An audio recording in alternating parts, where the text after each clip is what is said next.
we've seen Tyler Herro have big breakthrough games, games where you notice his improvement, games where you see his playmaking on display, games where you see him defending at a higher level, games where you see him score at a high level. But I think the difference is last night might have been one of the most important games of just breaking through in one certain area of his game. He's a scorer first. Obviously, the playmaking stuff is interesting to note because you're seeing him develop and expanding his bag. But right now, he is a scorer, and I think the biggest thing is we've seen him develop different counters to different coverages. We've seen him be a drop killer early on. He's figured out what to do against switches, and he doesn't necessarily need a screen every single time. He doesn't need to constantly have the big man come up.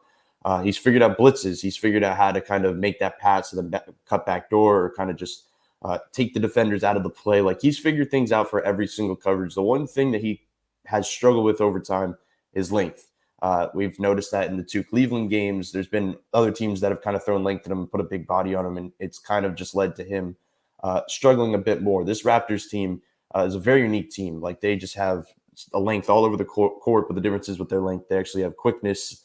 So it's just hard for Tyler Herro coming in to kind of beat that type of coverage. And what we saw last night was something that was very promising because you saw him develop counters individually and just find advantages to kind of score. So I want to go through some of the plays where he scored and kind of go through him developing that. The first one, let's just go through the play real quick. And we know what this play is because you've probably seen it 100 times already, the Tyler Herro dunk.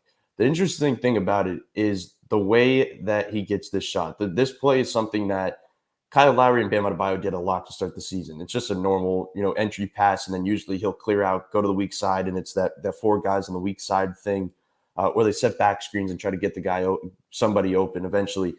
Here, Tyler Herro realizes that, first of all, Precious Achiuwa is right on Dwayne Dedmon at the top of the key and not dropping down. Second of all, Fred VanVleet is playing really high. So he makes this entry pass at half court. Right here, he explodes because Precious can't help down at this point. He all he has to do is beat one guy and one guy only, and that's Fred VanVleet, who's basically playing super high. He makes the entry pass. Jimmy obviously is going to feed him right back. Precious is delayed, and that's why it ended up getting that dunk. Like that stuff, that's not a drawn-up play. That's Tyler Herro noticing what the defenders are doing. And I think we can talk a lot about the different parts of his game, but that is the part that makes him a totally different player in a playoff series down late in the fourth quarter. If he can make those type of reads, and he doesn't need Spoelstra calling a play, or he doesn't need somebody setting a screen for him, and he can do it for himself, that's the difference maker, and that's the important part. Going to the next one, you're going to see Scotty Barnes on him. And as I go back one more time, he's utilizing different things to his advantage, as I talked about. We're seeing a clear out. He doesn't need a screen, but what does he do? He calls the screen up. The screen's coming. What does the screen do?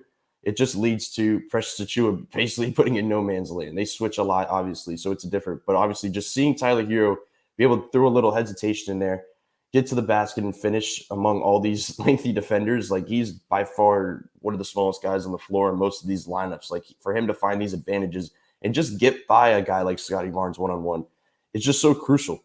The next one, talking about switching, talking about, coming and getting the screen. We're going to see the different things that he mixes in. As I go back one more time, you're going to watch Tyler Herro immediately after the screen, right here before I paused.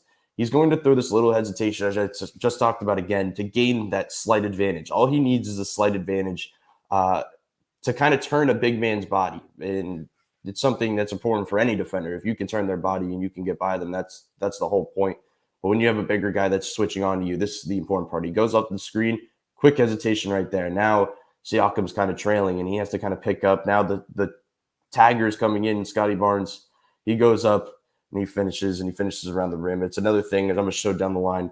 The way he's able to kind of use the backboard and kind of finish in different ways against length, like it's not the same way. He does a lot of scoop layups, obviously. Instead of when he's not pulling up, if he gets to the rim, it's usually going to be using the top of the backboard.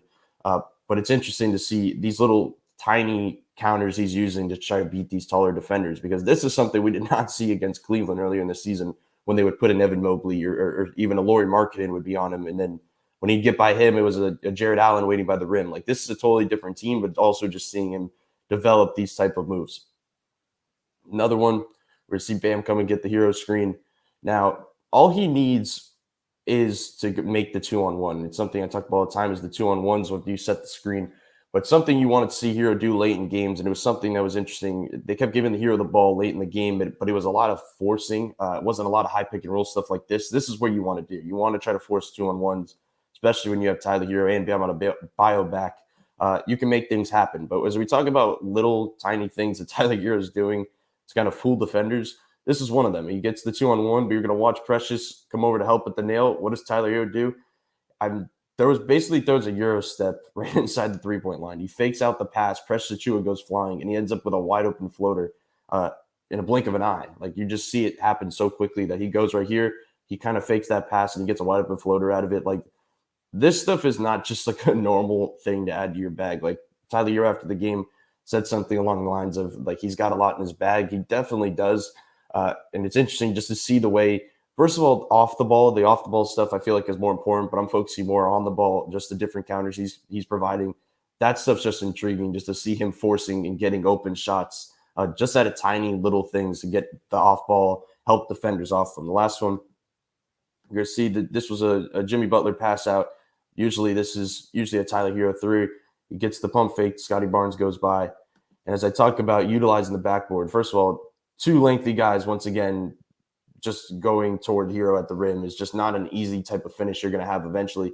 He makes the pump fake, gets to the rim, and you're going to see the way he utilizes the backboard. Basically, it's the top right of the backboard and finishes. Like, that's probably the only spot on the backboard he probably could have hit to convert that layup, just because of the guys that are swarming and trying to get that block. Like, you're just seeing him make quicker reads, something you hear a lot of people talk about, but it's the way he's doing it.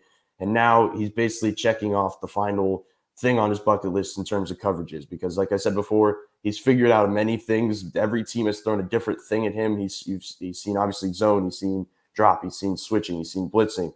Length is the thing where you kind of said if a team has a versatile big, they may throw him on Tyler in a playoff series.